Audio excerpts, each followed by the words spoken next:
It's a game changing treatment. So, we're discussing robotic lung cancer surgery. Our guest is Dr. Gavin Henry. He's medical director of the Tate Cancer Center, also chair of thoracic surgery at University of Maryland, Baltimore, Washington Medical Center. This is the Live Greater podcast series, information for a healthier you from the University of Maryland Medical System. Thanks so much for joining us. I'm Joey Waller. Hi there, Dr. Henry. Welcome. Hi. Hi, how are you? Great. Yourself? Great. Great.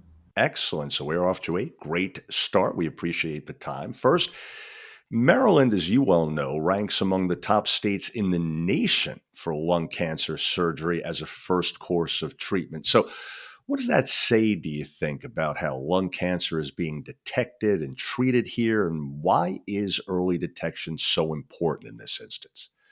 Well, I think the state of Maryland has a lot of high quality care in regards to hospitals in there. And they put a big emphasis on lung cancer screening and therefore early detection. And I think this has also helped with the increased rate for our surgical patients and surgical treatments.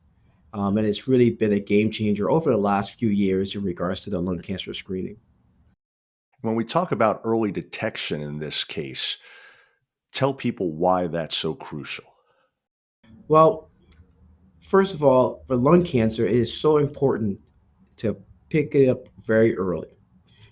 Stage one or stage two, the prognosis can be very, very good. So, early detection is very, very important. And so, this is where lung cancer screening comes in. Just like with the other type of cancers that we deal with, colon, breast, prostate, you want to screen early because the earlier to detect it, the prognosis is better and you can get to surgery a lot sooner. So, that being said, give people an idea, please, of what lung cancer screening involves, how often you should get it, etc. Well, there is a protocol or there is a guidelines. Typically, the typical patient is anywhere between the ages of 50 to 80, and this is the guidelines. 50 to 80, smoke for more than 20 years, or we say 20 pack years. So if you take one pack and multiply it by 20, we call that 20 pack years. And that's the guideline for screening. And typically, what we've seen in the past, the rate of screening was relatively low, not only in the state of Maryland, but throughout the country. If you go back around 2010, the screening rates were like around 3 or 4%, which is pretty abysmal. We got it now up to maybe about 16 to 20%, and that's still pretty low, but we are making progress. But low dose screening CT scans are very, very simple. It only gives up about 20% of the normal radiation of the normal scanning, so that's good. And literally, it only takes probably less than 10 to 15 minutes for the CT scan. And so, this is we've made significant progress in regards to the imaging studies over the last decade or so. Okay, so some good news on that front there. And by the way, there have been other Live Greater podcasts previously that discuss screenings in more detail for those joining us that would like to check those out as well. Now, for those joining us that may not be familiar, what exactly, doctor, is robotic surgery and how is it different from traditional surgery for lung cancer? We should point out first that no, robots have not taken over the operating room. There are still experts like yourself that are human whose hands are behind the whole thing, right? Yes, that is correct. Traditional surgery is what we call open surgery or open thoracotomies. The incision may be anywhere between 10 to 12 inches in size, and it's a pretty large incision.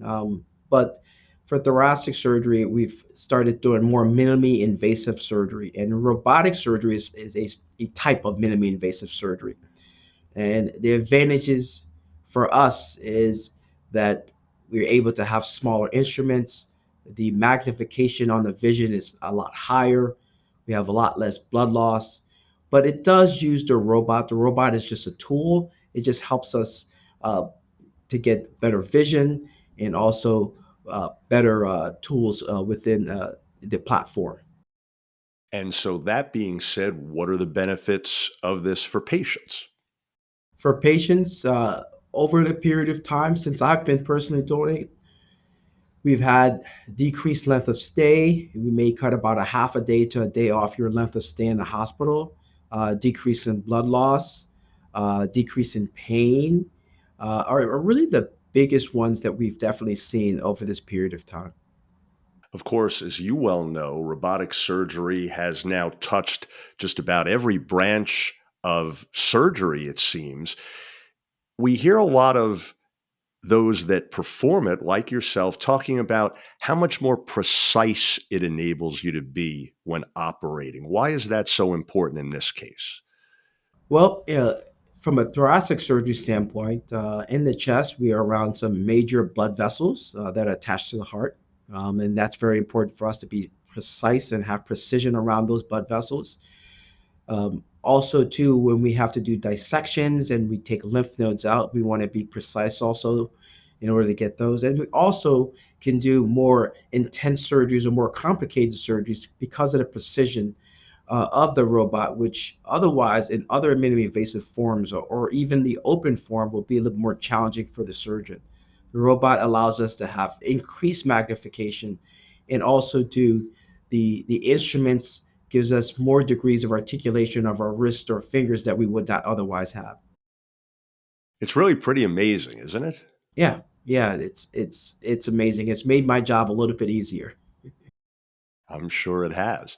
So, how do you go about deciding whether a patient is a good candidate for robotic surgery and how much of a factor, for instance, is the particular cancer stage of the patient? I think with most thoracic surgeons now, I think most people will try to see if they can do almost every patient minimally invasive or robotic if they can. So when you come into my practice, we're going to try to do your robotic unless otherwise, unless there's a reason we can't. And those reasons could be a variety of reasons. It could be location of tumor, size of tumor, if a patient's had prior surgeries in his chest. But for most part, I would say over 90% of our patients are done robotically.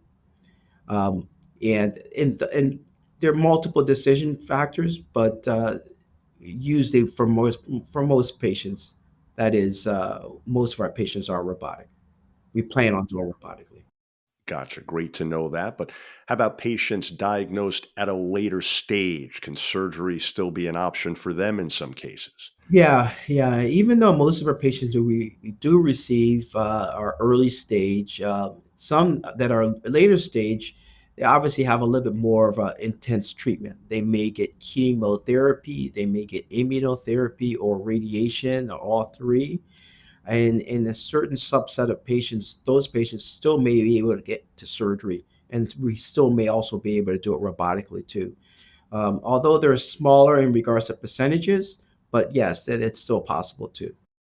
So, in terms of the actual patient experience, what can people expect before as they prep, during the procedure, and after in terms of recovery? Well, from a prep standpoint, most of patients, when they come into the office, it's more explaining their diagnosis. And then, of course, we'll go into details about the surgery and what that means and where the incisions will be on the chest. Most of the incisions, about 3 to 4 incisions, about a third of an inch in size. And we work in between the ribs, roughly right under the shoulder blade. And so we describe this to patients pre-op. Most patients always want to know what they wanted. What do I have to do to get ready for surgery? And uh, the biggest thing is walking and being active. That also helps because those are some of the things that we expect them to do afterwards. And of course, if those patients are smoking, we try to hopefully ask them to decrease their smoking or stop if they can. During surgery or pre-op while they're in the hospital, we see them again, and they actually, when they make it into the operating room, some patients really want to see the robot. They want to see what it looks like, and of course, everyone has different impressions, and they want to name it and so forth. So it's they also kind of get involved in some of the robotic jokes that we have, and then post-op. Again, it's just like any other minimally invasive surgery. It's pretty standard. And most patients will stay in the hospital anywhere between 2 to 3 days. And then when they get home, we don't really have a lot of restrictions, just really not just no heavy lifting, but they can be very active. They can do stairs, they can shower, they can go to the store really within the first 2 weeks. And by 2 weeks out, most patients have already driven themselves to their post-op visit, and they're recovering pretty quickly. Well, that's certainly comforting news, I'm sure. Now, a couple of other things. Robotic surgery is really part of a team approach to lung cancer care, right? So, how would you say it compares with the other treatments people are maybe more accustomed to hearing about radiation, chemotherapy, or even immunotherapy? Yeah, and here at Baltimore Washington Medical Center, we have what we call tumor board. And we have different types of tumor boards depending upon the area. For thoracic, which is the chest, we have a thoracic tumor board where you have the medical oncologist, radiation oncologist, the pulmonologist, and of course the surgeon. And so collectively, we make a plan for the patient.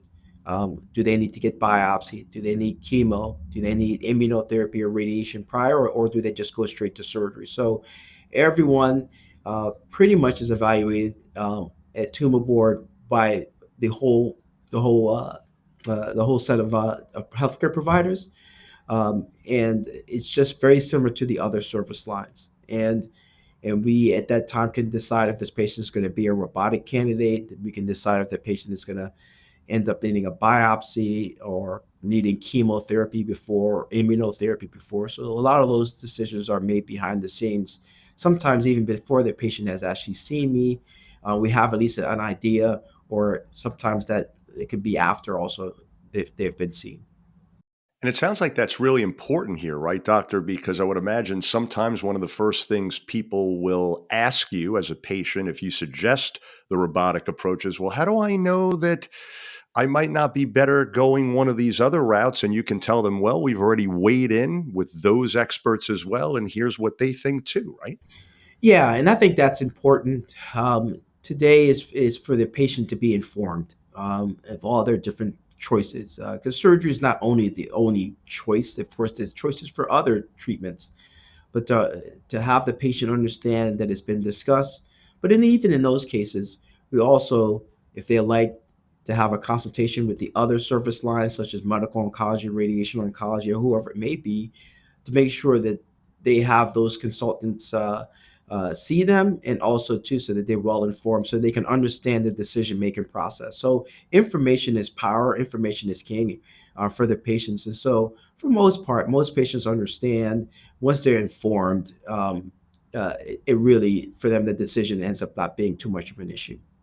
Absolutely. And in summary here, Doc, you've done a great job here of breaking down some of the details. So, overall, what's your message for those joining us regarding how innovations in robotic surgery have really changed the lung cancer outlook for patients and families? What does it really all boil down to in terms of what it means for them?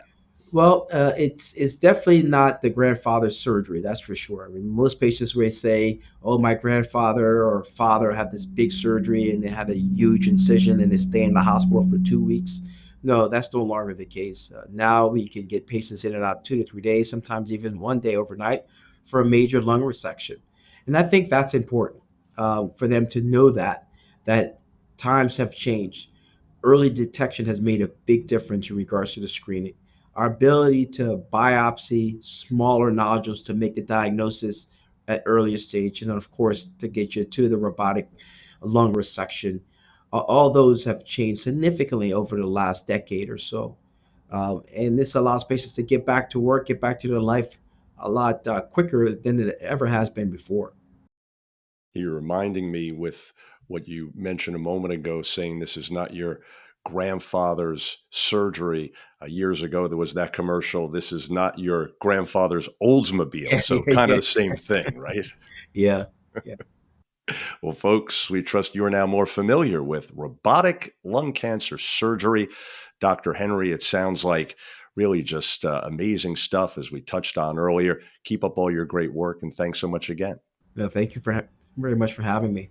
Absolutely. And you can listen to more podcasts just like this one at umms.org/podcast on YouTube or on your favorite podcast platform. If you found this episode helpful, please do share it on your social media.